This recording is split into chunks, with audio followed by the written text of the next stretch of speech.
The sun was filtering through the gauzy curtains at the vicarage, turning the sitting room into a gentle haze of cream and gold. Mrs. Letitia Vaughan, the vicar's wife, was hosting one of her seasonal spiritual evenings, but spirituality had recently become less the point and more the excuse. In reality, it was a carefully choreographed social performance, tea hymns, and quiet competition over jam tarts. Miss Marple sat in the corner, knitting needles clacking gently, but her eyes hardly left the room. The other guests had arrived in their usual fashionably early, fashionably late, and most remarkably, not at all, which is strange. Letitia whispered as she peered through the window for the third time. Colin Edward had promised to be here, and he had double-checked this morning. Do you recall Colin? He's a quiet man from St. Herman's Hill, who has recently been quite active with the Preservation Society. He's a very smart man. Without taking her eyes from her knitting, Miss Marple replied quietly, Yes, I remember Mr. Edward being fond of rosemary, wasn't he? It improved his memory. Letitia blinked. Yes, you do have a knack for these small details. Jane, Miss Phyllis Langton, who wore perfume loud enough to fill the room, and Colonel Harrov, who was red-faced and complaining about modern heels, were among the other guests who arrived. However, Colin Edward's absence lingered like a dance step that was skipped, and it wasn't until tea was served awkwardly, with Mrs. Vane's new maid Alice spilling a drop on the Reverend's trousers, that the tension started to change. Someone mentioned Edward again.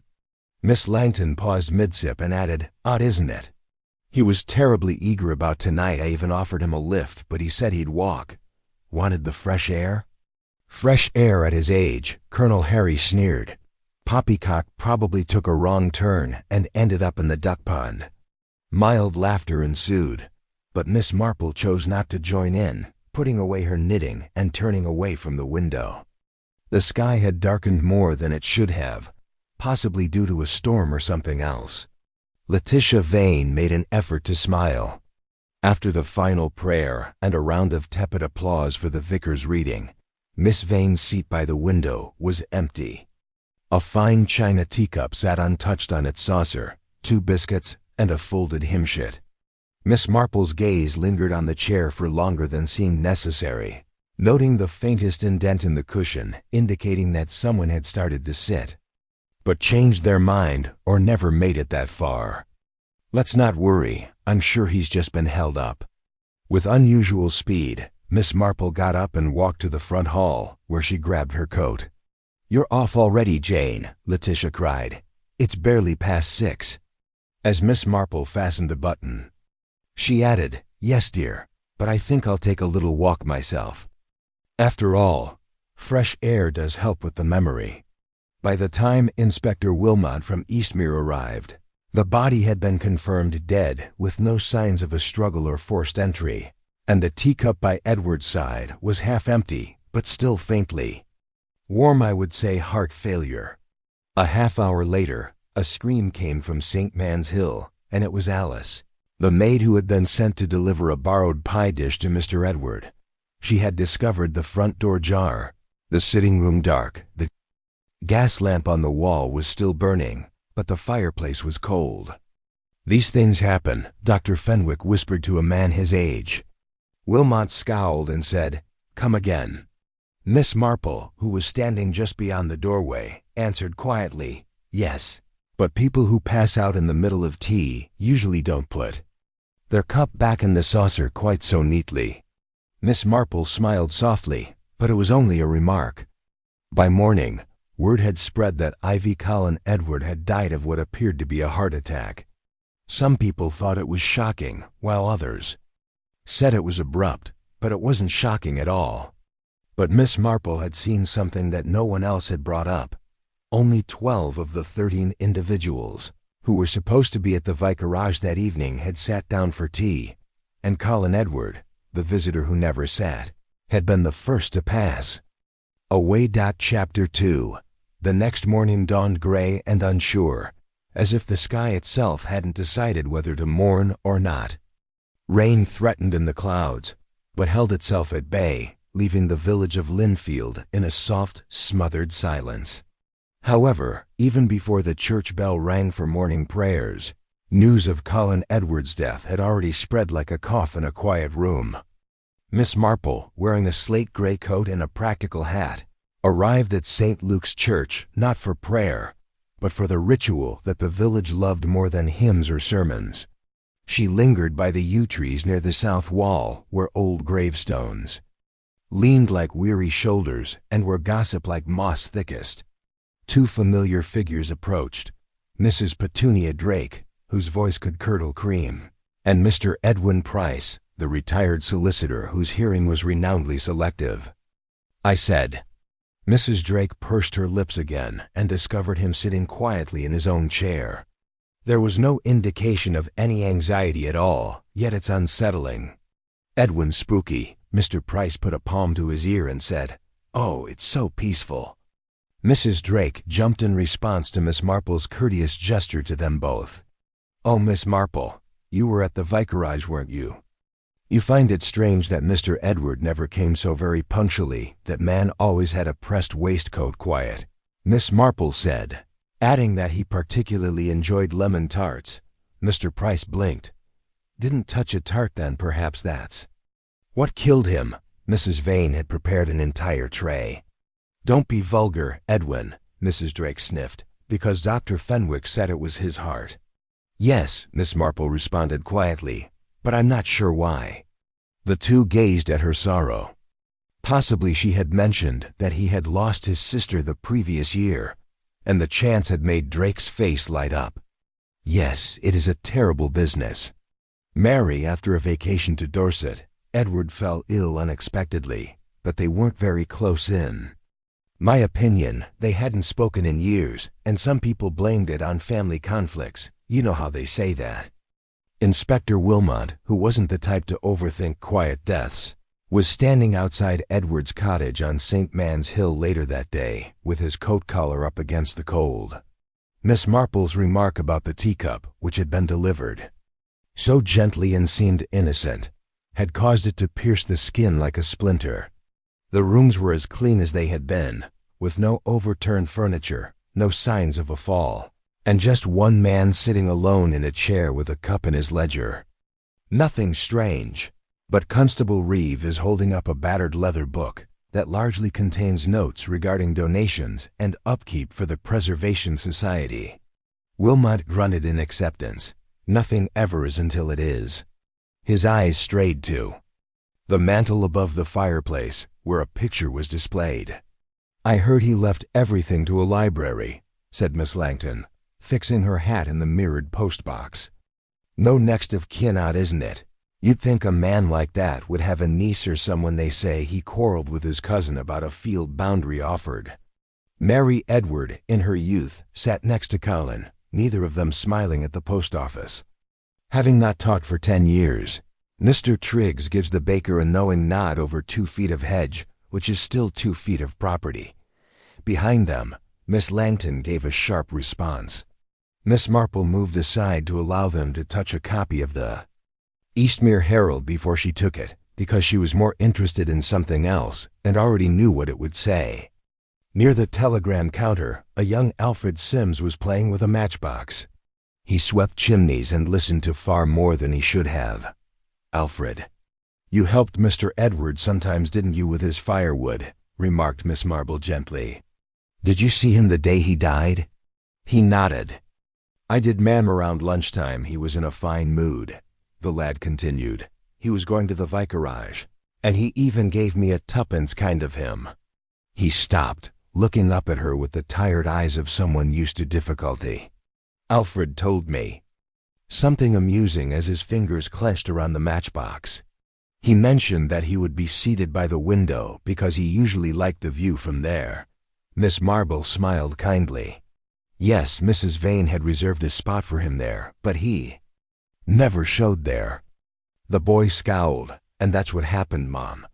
I saw him coming in that direction, passing the bakers, who waved to me, but he was only holding his hat, no coat or umbrella, which is unusual for him because he always takes his walking stick." The sky had given up its menace and was pouring gradually over the rooftops if the clouds were gloomy by sunset. With her teacup unopened and the fireplace blazing, Miss Marple went back to her sitting room and mentally went over the day, not as a list of facts but as a list of individuals. Letitia Vane, a kind but agitated person, tries too hard to make things agreeable. Colin Edward had intended to sit in that chair, but something or someone had made sure he never did, and someone else had made sure it appeared perfectly natural. Phyllis Langton was too specific in her talk about the empty chair by the window and a boy's recall of a hat without a coat. Chapter 3. While the rest of the community mumbled Edward's name behind closed doors, rain pounded a gentle rhythm on the roof of Mrs. Emmeline Prow's home, which was tucked away along the old Linfield Mill Road. Mrs. Prow had opted for a more dramatic approach. "I knew you'd come," Emmeline said with a breathy sort of satisfaction as she opened the door. "You always did know where stories began." Miss Marple arrived just after 3 o'clock, politely and without invitation, with curtains strategically placed. Ajar, a kettle boiling as if for an anticipated visitor, and a black shawl she hadn't worn since her second husband's funeral. Miss Marple smiled slightly.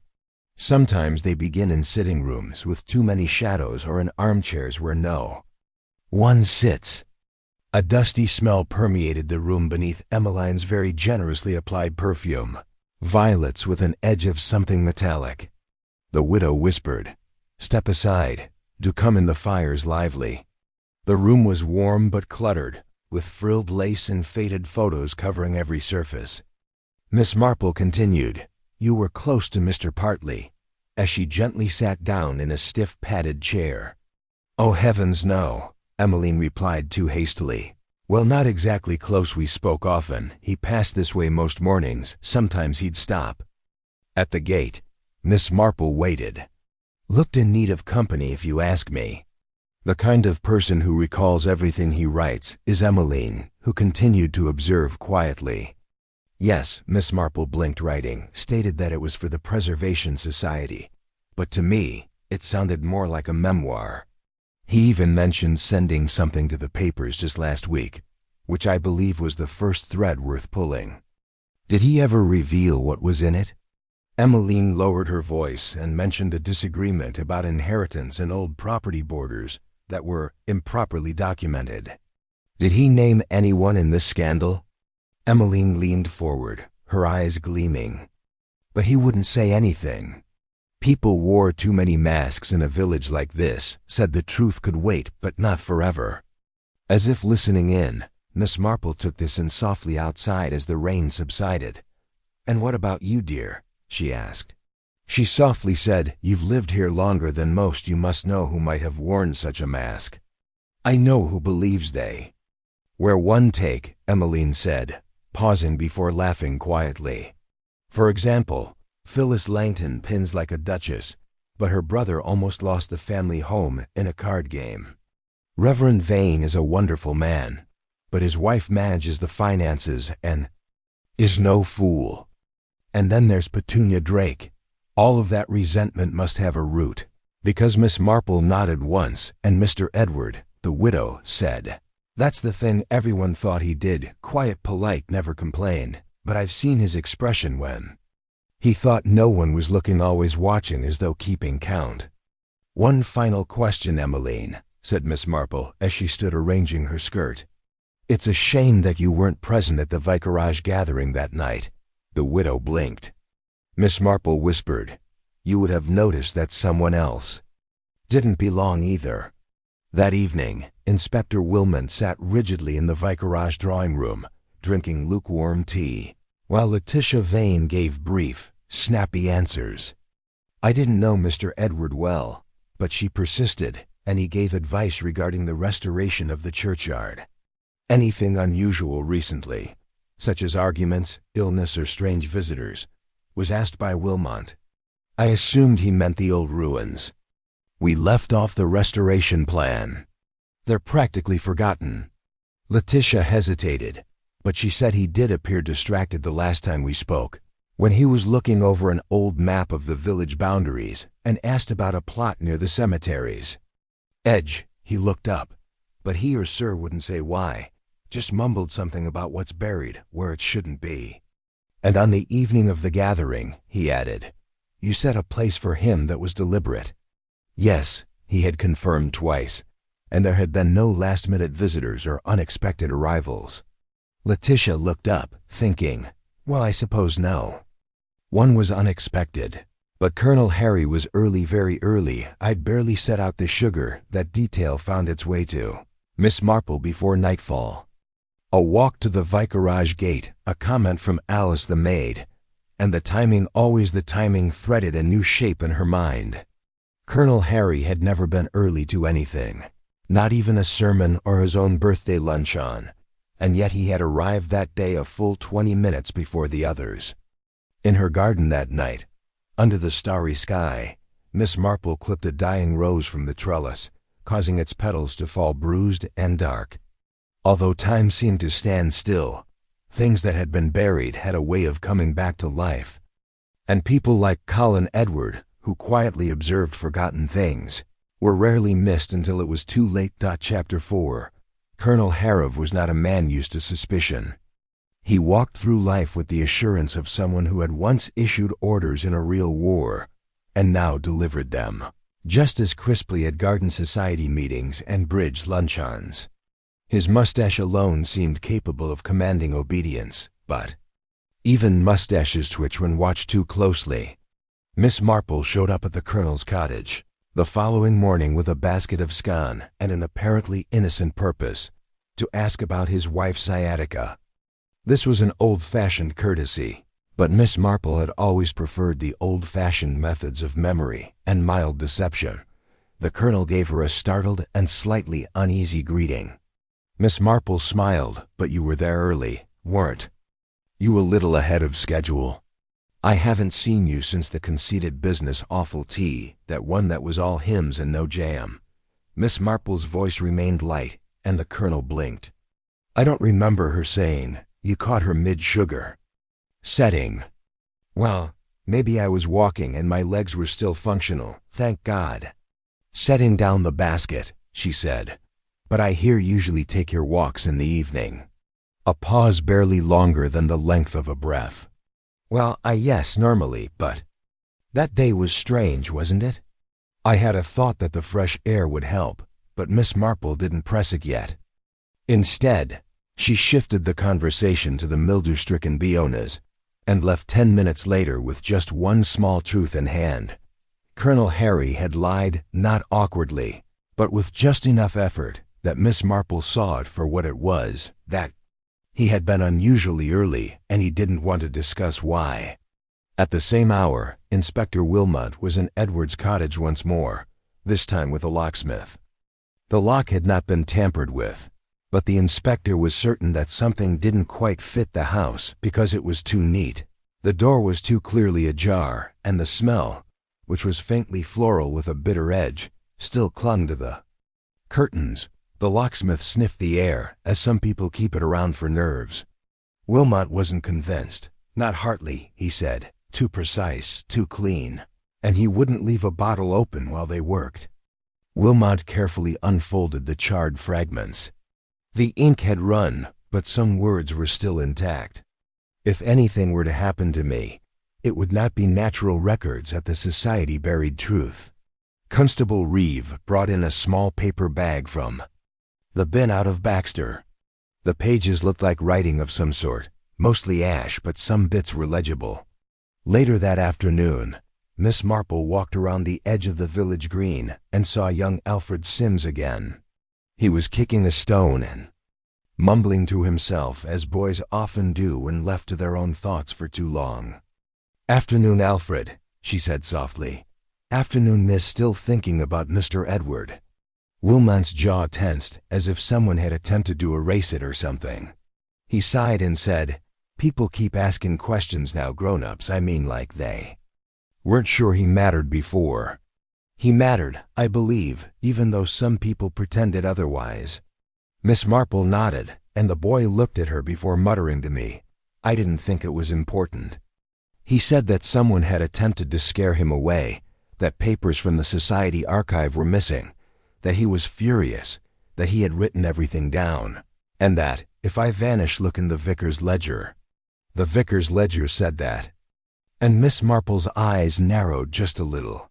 The youngster nodded, and although he appeared disturbed, not frightened, I didn't understand what he was saying and assumed he was just spouting gibberish. Miss Marple took note, but seemed concerned that someone had gone too far that night. She asked Reverend Vane to speak quietly, finding him in his study right before dinner. "I hope you don't mind," she started, her hands clasped neatly, "but I was wondering if I may look at your church records." Naturally, the Reverend appeared perplexed, but I'm not sure how they could assist with anything other than donation lists. Sermon notes on attendance rolls, horribly boring dullness, can disclose a lot. Miss Marple smiled slightly in response. Miss Marple carefully flipped through the large, worn ledger with brittle pages and a leather spine. Reverend Vane placed it on the desk and stepped aside. A small slip of folded paper fluttered free from between the pages, and she caught it before it hit the floor, indicating that it was not part of the church records. In Colin Edwards' careful grasp, she carefully opened it from the inside. Harov contested the boundary in 1937, claiming land that was never his and altering records to reflect a fraudulent donation to a church fund. Miss Marple remained silent, thanked the Reverend, and handed back the ledger without mentioning the note outside. The wind caused the trees to tremble, and the sky grew darker over Linfield once more. Miss Marple sat with her tea unfinished and concluded silently that Colonel Edward had known something, and Colonel Harry had a very good reason to keep that knowledge hidden. The question now was whether he had permanently silenced Hartley, or if someone else had arrived first, someone who was equally committed to keeping the past hidden. Chapter 5. Miss Marple arrived just as the bell started its second toll. Her steps were steady, her eyes were sharper than usual behind the delicate lace of her veil, and the pews were sparsely filled save for a few usuals. Chapter 5 describes how Sunday services in Linfield were a ritual of repetition, the same pews, hymns, and soft shuffles of old boots on stone floors. However, this particular morning brought a strange collective unease that was not acknowledged or spoken, but was present, like something left unsaid during a prayer. Mrs. Drake is fiddling with her gloves close to the aisle. Colonel Harov was in the third row, stone-faced and unreadable, and Phyllis Langton was humming too loudly, but Letitia Vane, who was sitting next to the organ and was pale and preoccupied, was the one who quietly attracted Miss Marple's attention. The vicar's wife was usually a picture of calm poise, but now she was twirling her handkerchief in tiny nervous loops. After meeting Miss Marple's, her gaze occasionally strayed toward the lect, turned before swiftly averting itself as the ceremony came to an end and the last amen faded beneath the rafters. As the rest of the town filed out in murmuring waves, Letitia stayed seated. Miss Marple didn't appear to be leaving. Instead, she stopped next to the wooden candelabra, straightened her glove, and spoke the words, "A troubled conscience should never sit in silence, dear. It begins to echo." "I need to speak with you," Letitia muttered, flinching just a little. "But not here." The day was still gray when they met an hour later in the churchyard, under the branches of the ash tree that obstinately grew close to the fence. A little fog held onto the grass. "I don't know what to do," Letitia remarked, her voice lacking its usual elegance. "Arthur doesn't know anything I never told him." "Told him what, dear?" I read Miss Marple's voice, asking for a pillow instead of a blade. Letitia admitted that the letter from Colin Edward, which was written to the Reverend and arrived at the vicarage 2 days before he passed away, was opened by me because I handle all of Arthur's correspondence, and Miss Marple remained silent, allowing the quiet to reveal its own confessions.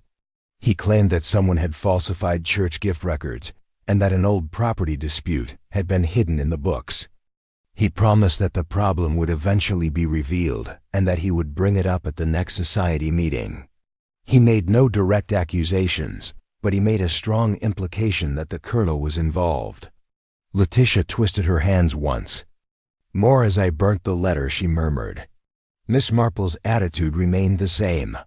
"I assumed I was defending the village's church, Arthur, since there had been too much controversy in Eastmere lately, and you were frightened of embarrassment. He's dead now, and I don't know if what I did helped something worse happen," whispered Miss Marple softly, and Letitia nodded before looking up. "The colonel brought flowers for the altar the day after the letter arrived, which he never does.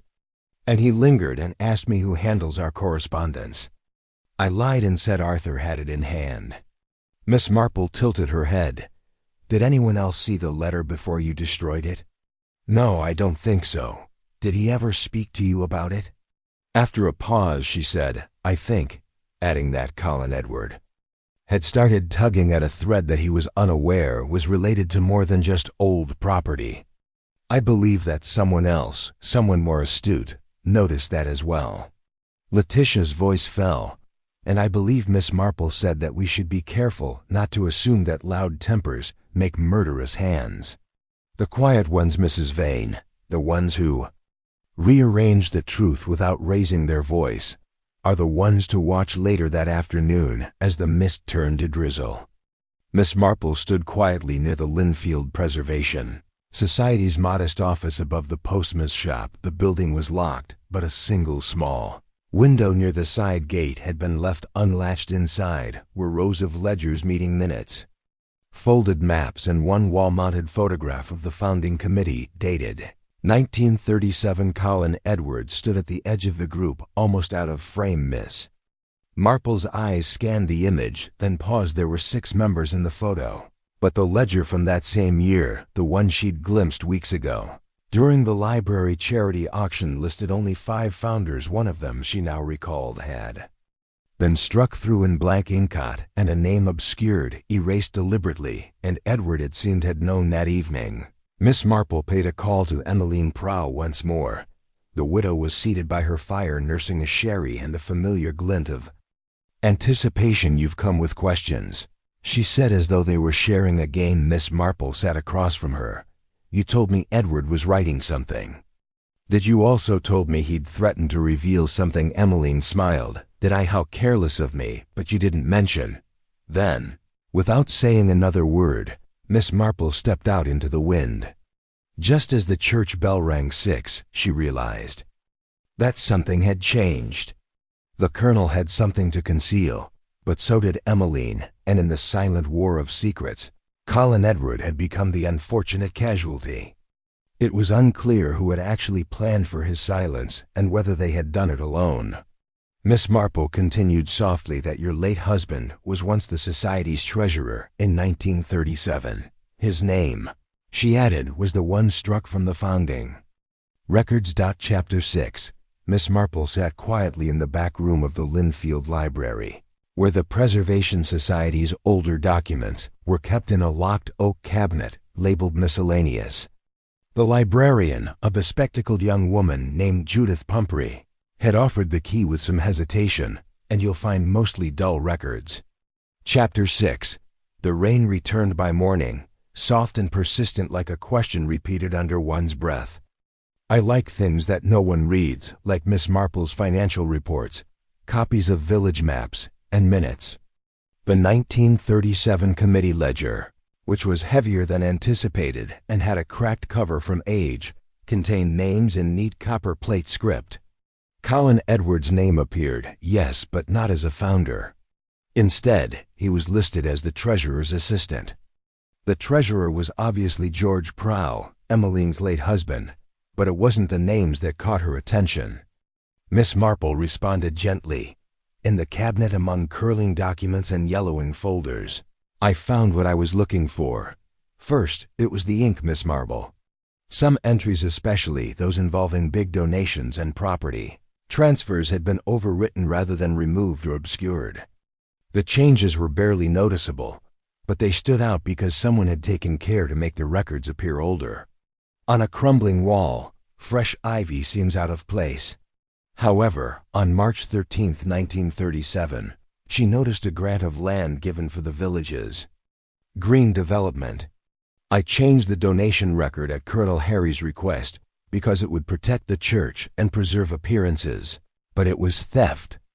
The letter was brief, had no preamble, no witness signature, no stamp, and worse. Miss Marple remembered that the same land had been disputed in whispers ever since she turned the page and paused. Tucked inside, folded so thin it was almost invisible, was a sheet of onion skin paper typed faintly and signed at the bottom in fading ink. Miss Marple carefully and slowly folded the letter once more. Colonel Harry was sitting at his desk sharpening pencils, not intending to use them, when Inspector Wilmot knocked on his door. Inspector Wilmot was startled, and the colonel didn't smile at all. The inspector wasted little time inside, reviewing Mr. Edwards' finances, and it appeared that he had recently taken out a sum of money to buy a brand new, high-quality typewriter. The colonel stiffened, which was unusual for a man his age, especially since he had never used one before. "We think he was working on a thorough, potentially lawful hair of snort," Wilmot added. No, Wilmot claimed that Edward wasn't the type for controversy, but he was the type for documentation, and it seems, for rewriting facts that others would rather be forgotten. After a long period of silence, the colonel replied too nonchalantly, "Have you talked to that widow?" When Winston looked at Prow's wife, who always had a knack for creation, she wasn't the one with the land that might not have been hers. "I don't respond to blackmail," said Miss Marple inwardly as she stepped inside without knocking. The inspector had left the door slightly ajar, she said, adding that both men turned toward her. "I found the ledger, Colonel," she said evenly, "and the letter from George Prow hidden between its pages." The colonel's face didn't wring, it hardened. "Neither did Mr. Edward," he said icily. The facts had started to come together, and Miss Marple responded back in her garden that evening. As she sat beneath the growing rose arch and smelled the subtle perfume of damp earth and leaves rising all around her, Colin Edward had discovered the truth, a fake bequest. A false land claim, a lie preserved in church records and civic ledgers for nearly 4 decades. He had typed a report likely intended to be published or submitted to the authorities, but that report was gone, burned, no doubt, with the scraps Wilmot had partially recovered from Edward's bin, which meant someone knew someone besides Emmeline Prow who had motive to protect her husband's memory, yes, but little to gain from Edward's silence. No, the motive had to lie with someone whose present depended on a lie from the past. Colonel Harry fit that description too neatly, yet Miss Marple's instincts itched the colonel, for all his rigidity and pride, didn't strike her as a man who would resort to poison. His morality was self-serving, perhaps, but not murderous, and Edward had not died by blunt force or a fall or visible trauma. He had died mid-sip, a cup placed back in its saucer with care. If someone had wanted to silence him, they had done so with precision, with planning, with familiarity.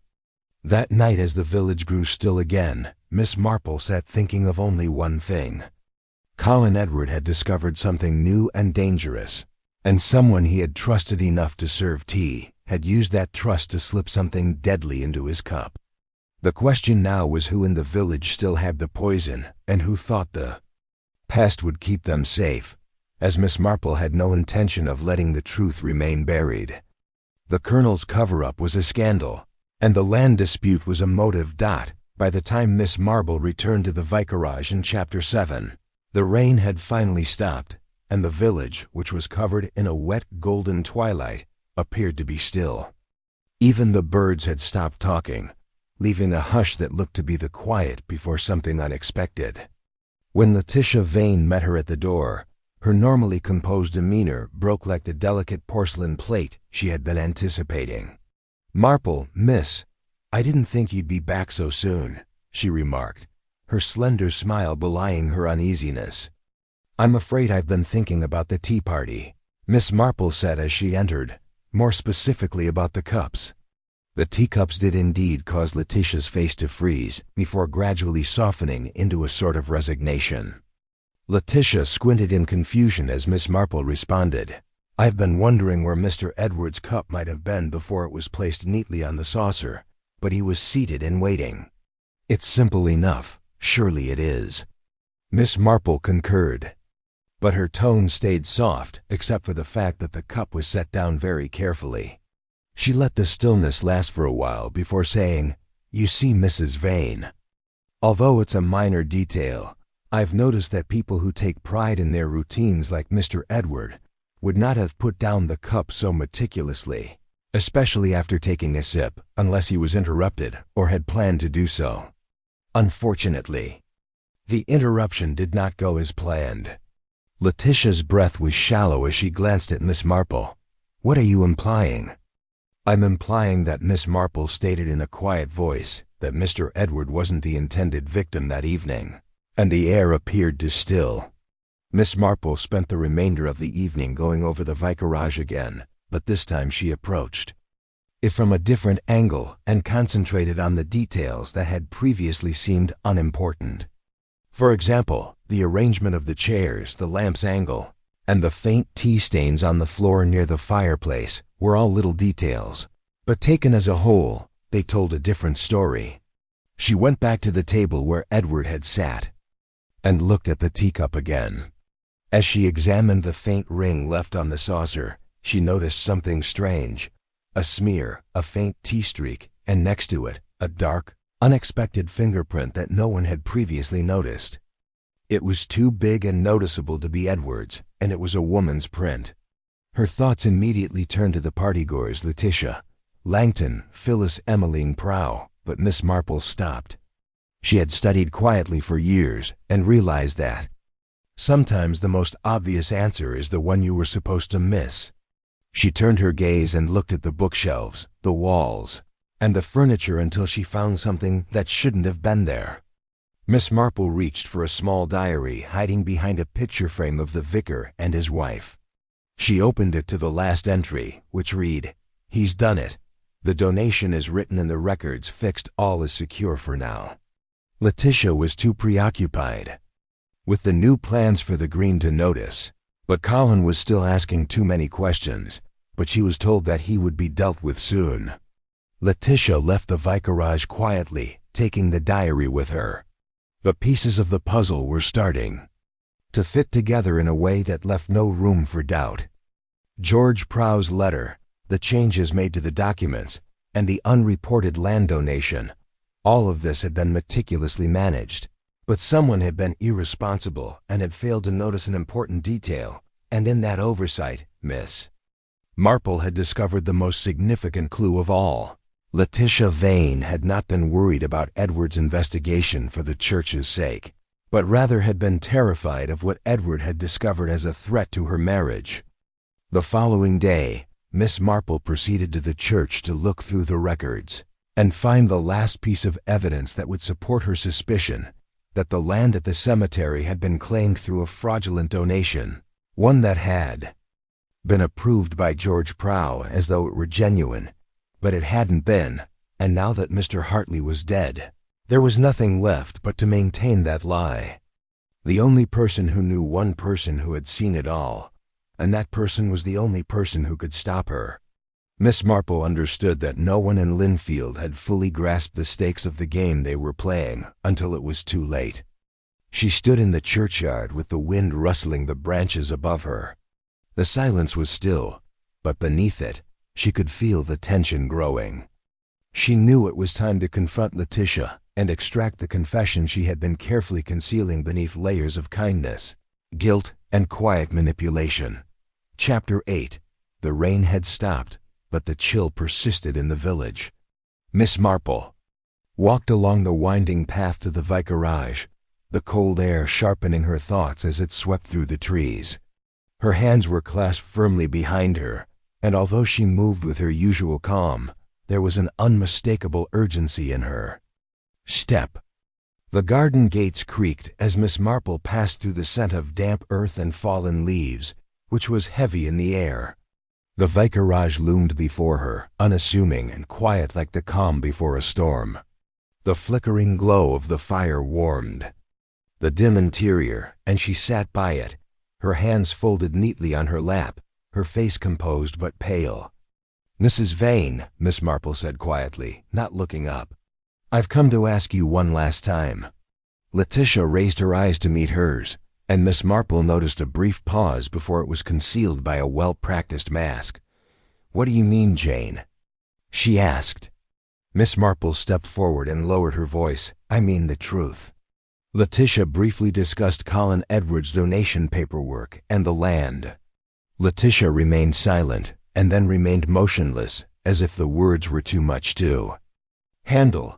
"You're accusing me of something, aren't you?" Miss Marple said, "No," with steady eyes. "I'm asking you to confess. Letitia, what happened? What was so crucial that you would take such drastic measures to conceal the truth?" Letitia's hands were clenched at her sides, but it wasn't about the money as you might have assumed. It was also about safeguarding Arthur and maintaining the life we've established here. Miss Marple closely observed her as she pieced together the information I knew about the records. "Regarding your husband's letter and his actions, Letitia, I understand that you were attempting to preserve your marriage, but the price has been more than you could have ever guessed." Letitia turned to face Miss Marple as tears filled her eyes, but they didn't fall. "I never intended for things to become this bad. Colin didn't deserve to die, but he kept digging and needed to be stopped." Miss Marple moved forward, "And you tainted his tea." "I didn't want to because he was going to reveal everything, the land, the records. The lies because he knew too much about Jane. If I didn't do anything, Arthur would lose everything. And you believed that if you silenced him, it would go away." Letitia turned abruptly, her eyes full of remorse and rage. "You believed that by poisoning him, your secrets would remain concealed." But Miss Marple's eyes were narrowing, and her voice was keen. "I didn't mean to kill him, and I didn't plan for that to happen. But you did plan to stop him," Letitia said, gasping for air. "You used the same method you'd used for years of manipulation control. You thought you could hide the truth forever," remarked Miss Marple, her words piercing the tension. Letitia's facade slowly started to crumble as the thick, oppressive quiet between them grew. "I had no choice," Letitia muttered to Arthur, who couldn't know. "If he knew everything we'd built would be destroyed, the church, the village, everything. I didn't want to lose him or lose everything." Miss Marple moved in closer and spoke in a softer tone. "You didn't lose him because of Colin. Rather, you lost him because you failed to realize that love is about trust, not about concealing the truth, and that in an effort to keep him safe, you drove him farther away." When Letitia finally started crying, her shoulders shook. "I was terrified because I've been terrified of losing everything for a long time. I thought that if I could just keep everything in order and keep the peace, that would be enough."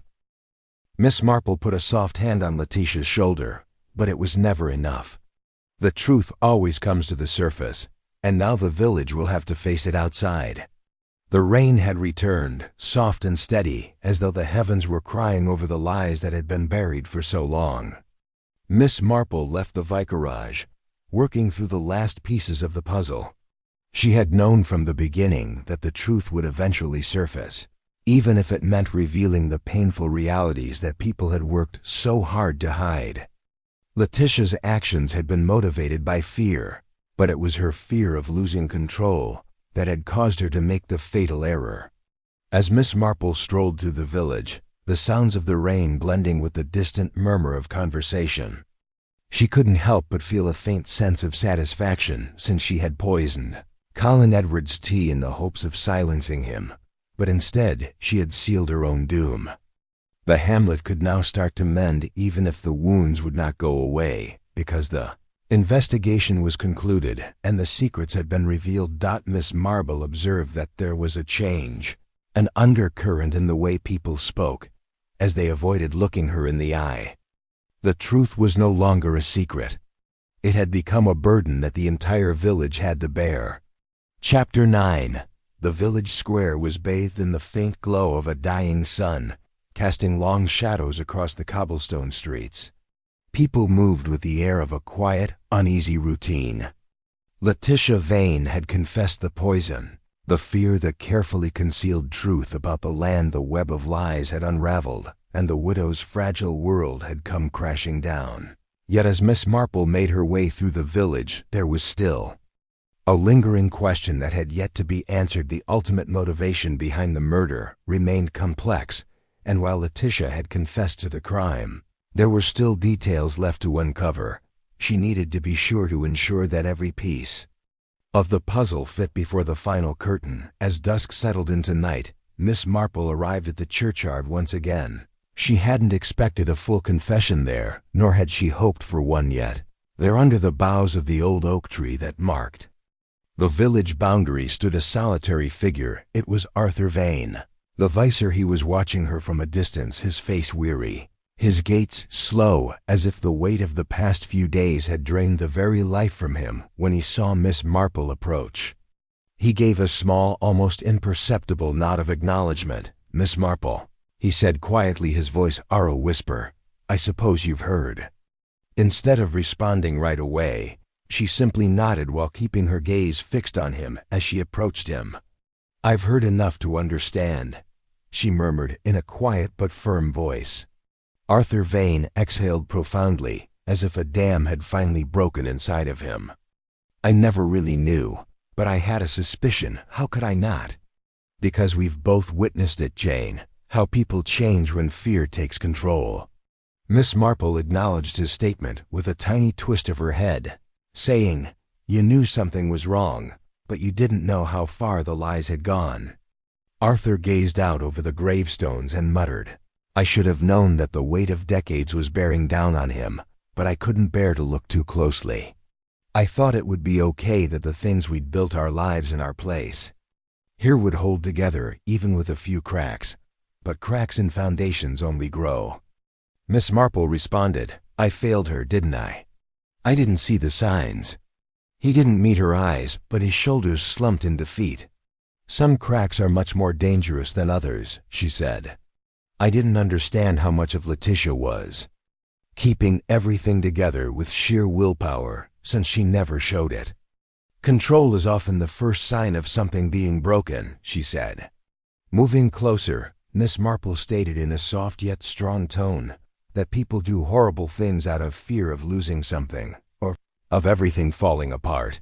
"I should have known if I had asked the correct questions, but I was too preoccupied with my own work to notice that you were also a victim." Arthur nodded slowly, his eyes far away, filled with a silent anguish. "She never told me about the letter concerning the donation records." They stood in silence, the evening air heavy with the weight of unsaid words, until Arthur turned to her with a resigned expression and asked, "Do you think she'd be punished?" Miss Marple said softly, her voice steady, "You are a victim of your own blind trust, but you must remember that the truth has a way of finding its way out, even when people try to bury it." Arthur scowled, his brow furrowing slightly. "What do you mean?" "The truth isn't just about exposing guilt," Miss Marple said quietly. "It's about understanding the reasons behind it." Miss Marple hesitated, then nodded slowly. "The truth is too powerful to remain hidden forever, and she will face the consequences. But there's something more at stake here, something I think you already know. People are driven by fear, love, and guilt, but occasionally they are just attempting to hold on to something that is more important to them than the actual facts. I assumed that if I just pretended that everything was all right, it would remain that way." But Arthur's eyes softened as if a weight had been somewhat lifted. Later that evening, the village gathered in the church once more. This time, the atmosphere was different, heavy with the weight of truth, but tempered by the sense that the past was finally being addressed, and that the people of Linfield were no longer hiding behind whispers and half-truths. Miss Marple said softly, almost kindly, "But you have a choice now. You can rebuild, you can move forward knowing that the truth was never truly lost. And in the end, that is all any of us can do." The villagers mostly stayed silent, but the tension in the room was evident as Letitia Vane stood at the front of the congregation with her head bowed in shame, but her voice steady as she said, "I have done wrong," her words echoing in the quiet room. I have lied. I have poisoned a man who only wanted to find the truth, and for that I am deeply sorry."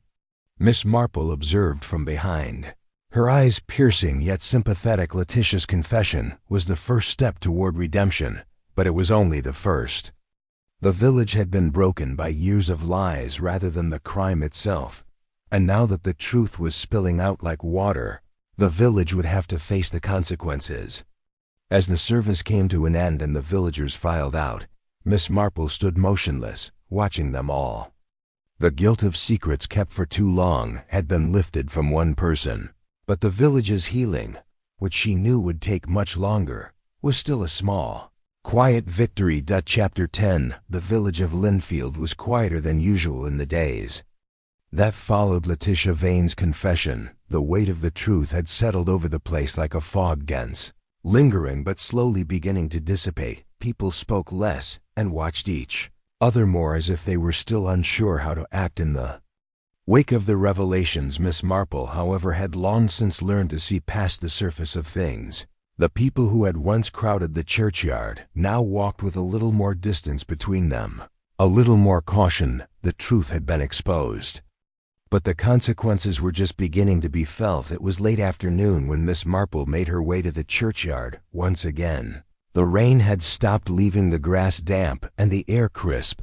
She wasn't sure why she had come this time, perhaps to feel the air of finality, to ensure the village was truly ready to heal, or perhaps, as she suspected, there was still something unfinished. As she walked past the gravestones, her mind turned to Arthur Vane. The vicar had been through his own quiet torment in recent days. He'd not yet spoken to her about the true depths of his feelings, but Miss Marple knew that he too was trying to understand how to move forward. "I've been thinking," Arthur said softly without looking at her. "About what?" "You said about rebuilding." She slowed her pace when she saw him close to the old oak tree where she had last spoken to him.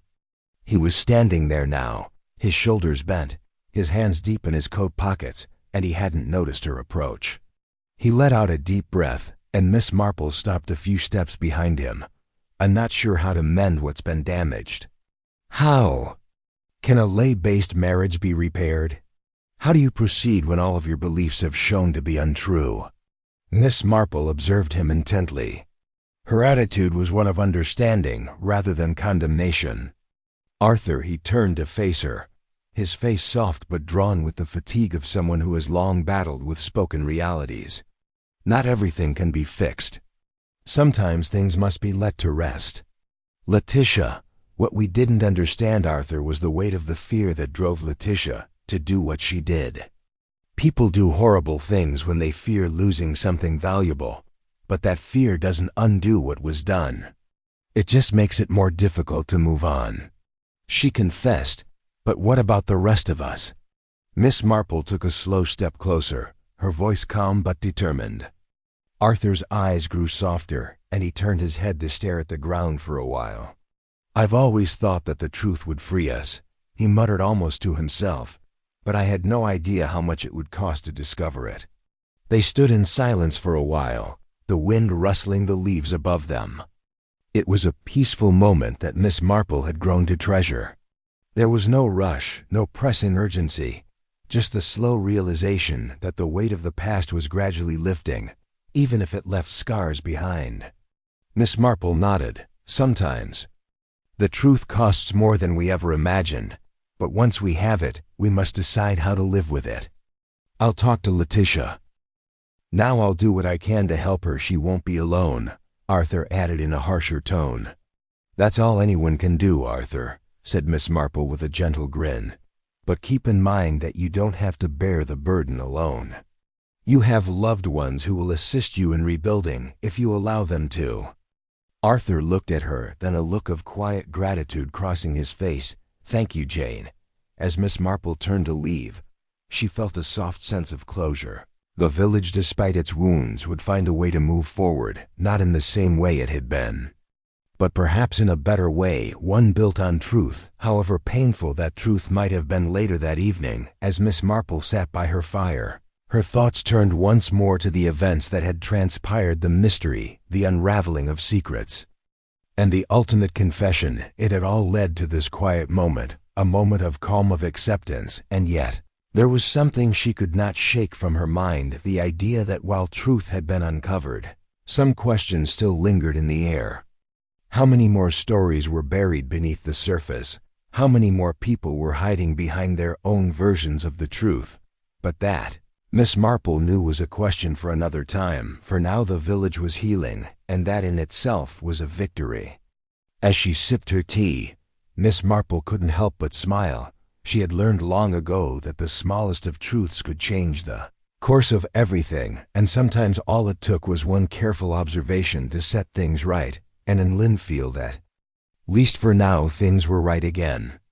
The village of Linfield had returned to its normal rhythm in Chapter 11, with the wind no longer carrying the heavy undercurrent of suspicion that had persisted for so long. The village once again moved in a quiet, orderly, and tentatively peaceful manner, with the stories of Colin Edwards' death fading into whispers and becoming part of the village's history. However, beneath that calm, the scandal's remnants continued to cast long shadows in the minds of those who had experienced it. For the most part, Miss Marple had retired from the excitement her observations had brought to light, and now her role was simply that of an observer. She sat knitting in her favorite chair by the fire, as she usually did as the evenings grew longer, and the clock was slowly approaching the hour when the village would once again go to sleep. However, as the night grew darker, she heard a knock at her door. It was Arthur Vane, whose pale and worn face had a troubled look that Miss Marple had seen many times before in the faces of those who had carried the burden of a secret for too long. He entered without waiting for an invitation, and the door clicked shut behind him. "Miss Marple," Arthur said, his voice heavy with a quiet urgency. "Of course, Arthur, what is it?" she asked, looking up from her knitting with a piercing gaze. He paused and took a deep breath before continuing. "It's Letitia, and she's been acting strangely ever since the confession. At first, I assumed it was the shock of it all, the guilt getting the better of her. But there's more, something I can't explain." Miss Marple put her knitting aside and looked thoughtful, as if she was hiding something. As he clasped his hands together, Arthur said, "I found a letter today that wasn't meant for me. It's addressed to someone I don't recognize, an old acquaintance from her past. The letter is called Jane, and it's about something far more personal than just Colin's death." When Miss Marple looked at her, her intuition went into overdrive. What was written in the letter? Arthur's face was flushed.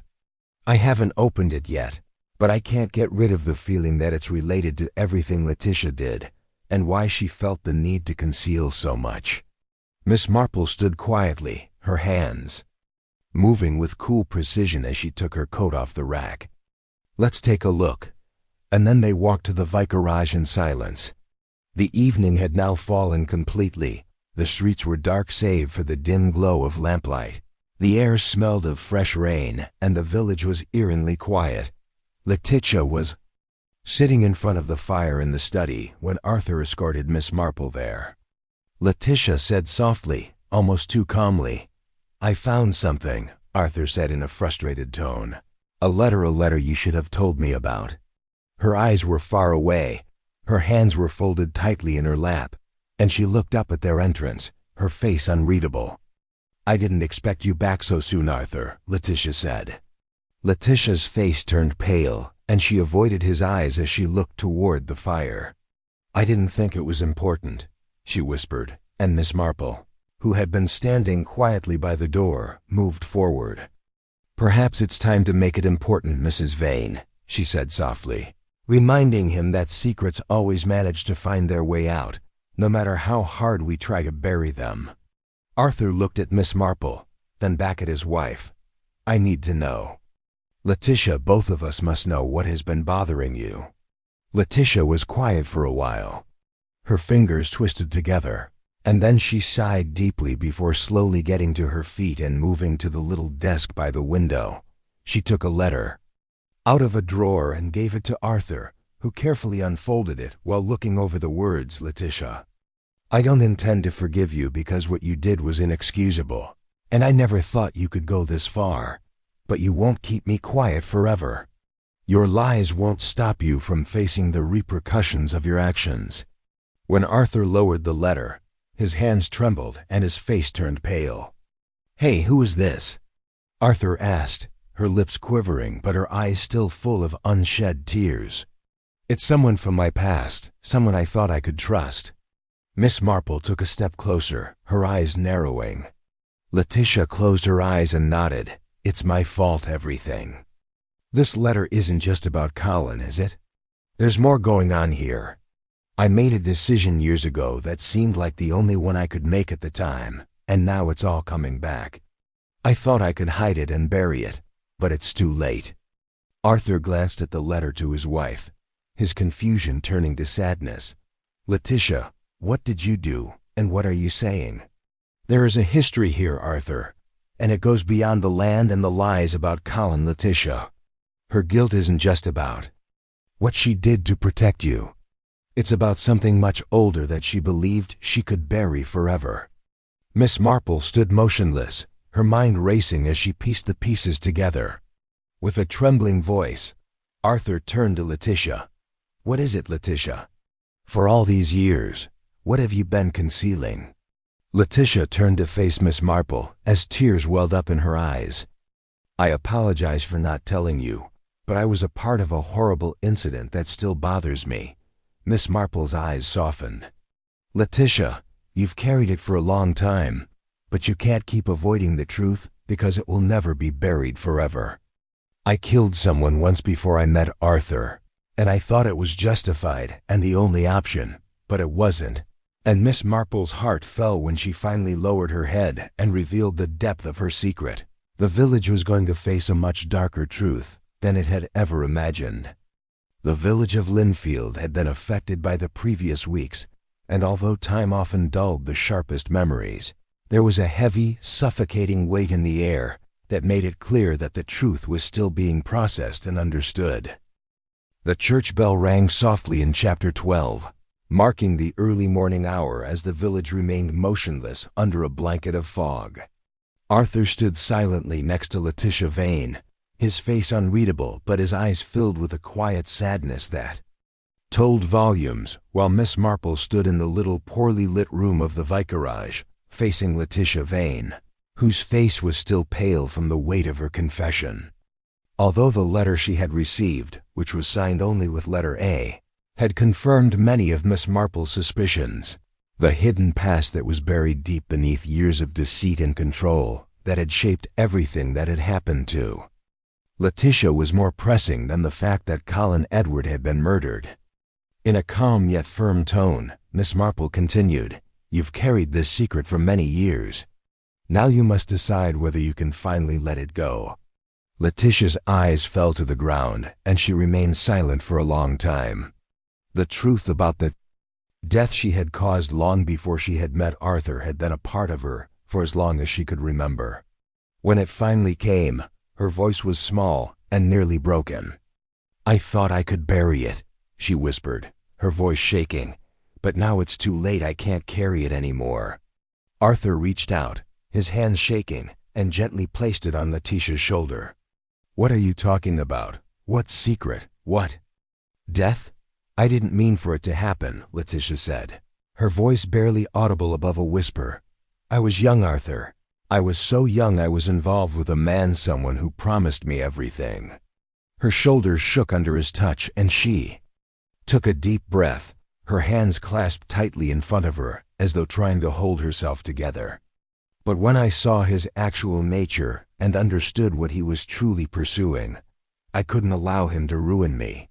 So I did something wrong and poisoned him to ensure he would never have the opportunity to harm me again." Arthur stepped back, his face going white as the reality set in. "The man you were with was murdered by you." Letitia nodded, her hands trembling as she went on. "I never intended to kill him. I thought he would ruin me, and I thought I had no choice because he was so much older and more powerful than I was. Arthur, but he passed away, so I buried everything because I believed I could just move on." "You thought you could run from it," said Miss Marple softly, But running never works, Letitia. Dong Marple's eyes softened as she watched Letitia's confession. It was a truth so profound and agonizing that it had defined Letitia's entire life, a dark shadow that had followed her even as she built a new life with Arthur in Linfield. Arthur's expression was one of bewilderment and incredulity. You can't flee your own conscience. Letitia, I don't know who this man was, and I wonder why you never told me. I couldn't tell you, Arthur, because I believed it would have ruined everything we had achieved. It wouldn't matter if I simply kept my history private, but I was mistaken. The truth always gets out, isn't it? The strain of Letitia's years of stillness caused her voice to break. Arthur gazed at Miss Marple as tears welled up in his eyes. His voice trembling, Miss Marple, what shall I do? How can I move on after all of this? Miss Marple put a steady hand on Arthur's arm and said, You must do what you feel is right, but remember that the truth has already begun to heal the wounds of the past. Your marriage has suffered, yes, but it does not have to end. Arthur nodded. Slowly, though his face was still lined with sorrow. I don't know if I can forgive her, Jane, not yet. I don't know if I can live with this. Miss Marple's eyes softened. Forgiveness is not something we should give lightly, Arthur. It takes time and understanding, but it is possible to do so. Miss Marple could see in their eyes that the first step toward healing had been taken, even if it was just a small one. They were facing the truth, and that in and of itself was a win. For a brief moment, the three of them stood together in quiet, the weight of the past hanging between them like a heavy fog. For a long moment, there was only the quiet of the churchyard between them. Then, very softly, he whispered, I don't know what the future holds for us, Letitia, but we'll face it together, we'll try. Letitia took a deep, shuddering breath and looked up at Arthur, her face full of a mixture of sorrow and hope. I'm sorry, Arthur, I am so sorry, she said. Though it would take time for the wounds to heal, Miss Marple knew that the truth, in all its painful clarity, would always lead the way. As she left the vicarage that evening, the fog slowly lifted around her, and she felt a quiet sense of resolution. Linfield would eventually move on as usual, but for those who had lived through the truth, there would always be a different kind of peace, a peace that came from facing what had been hidden and finally letting it